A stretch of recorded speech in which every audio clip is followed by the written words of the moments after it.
here's my view of it. I think the lies are unsustainable. Lying is always unsustainable. You're always found out in the end, whether in your lifetime or posthumously. But lies are always revealed by their nature.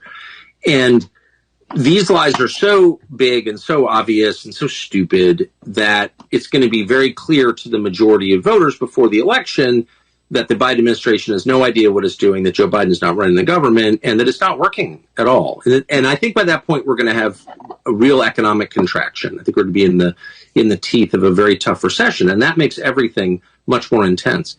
And so if your goal is to maintain power, and if you think once you relinquish power, the problem with criminalizing politics is the people who do it imagine or know that it will be done to them.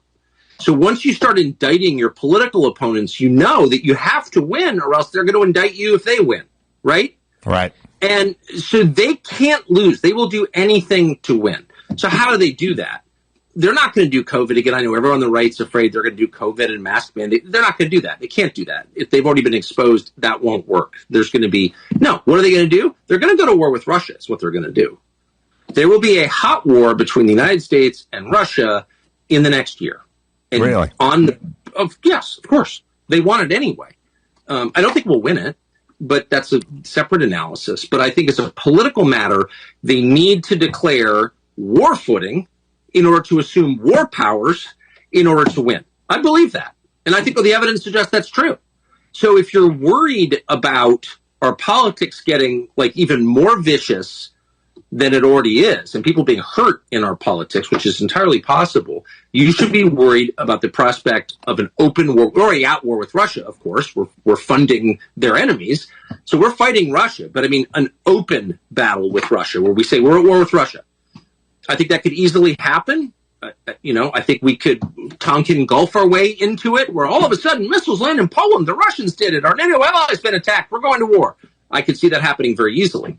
So if you're worried about that, you need to put as much pressure as you possibly can on the Republican-held Senate to force a peace, which can be done. The United States could force a peace in Ukraine tonight. We're funding one side. There is no Ukrainian army outside of NATO. If NATO withdrew its support for Ukraine, Ukraine would crumble in a day. So we are the only power in the world that can bring both sides to the table to force a peace, which will be unsatisfactory as all forced peaces are. Like each side will give more than it wants, but that's the only option. Otherwise, I would bet my house on it. We are going to war with Russia. And of course, the stakes are everything, our life on the planet. I mean, these are the two biggest nuclear arsenals in the world facing off against each other. So this is insane. They're insane. These are people who think men can become women, who believe that face masks save you from COVID. I mean, these are not rational people. Would they go to war with Russia? Of course they would. Again, they want to anyway. And I don't know why Republicans don't get this at all, but they don't seem to get it. And meanwhile, Republican leaders, and Mitch McConnell's senile too, so I don't even blame him, but all the stupid Republican senators and McCarthy in the House, I mean, it's pathetic. These people are all on board with the war against Russia. Why? Well, I think it may even be scarier because you say they believe masks work or they believe men can become women and so on and so forth. I don't know that they believe that. I think it may be worse. I think they can say or do anything to hang on to power. Their view of Russia is very, and I can say this as someone who was, against the Soviets when it mattered, when they existed. But I'm maybe the only person in the United States who doesn't really have very strong feelings about Russia. I'm not that interested in Russia. I don't see it as our enemy or ally. I just don't have strong emotions about Russia. So I look at this and I see true hysteria. Like they've convinced themselves that our global enemy is Russia. And I really think they mean that. And certainly the Republicans mean it. The Nikki Haley, Mike Pence, the low IQ wing of the Republican Party, which is most of the Republican Party, is low IQ at the leadership level. They all think that and they mean it. And someone needs to slap them awake.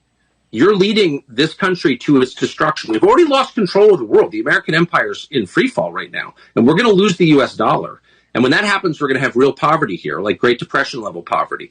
And it comes from this war. And I don't understand why no one else can see this, but it's super obvious once you leave.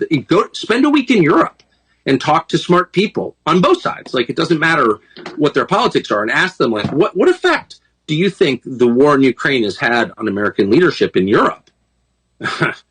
Dude. And by the way, Western Europe is our only reliable ally in the world. We only have one real ally, and that's Western Europe. And Western Europe is being destroyed by this. The German economy was crushed when the Biden administration blew up Nord Stream. I know nobody cares, but if you think like long term about this, they're really kicking the legs out from under this country in a way that is not possible to repair, at least in the short term.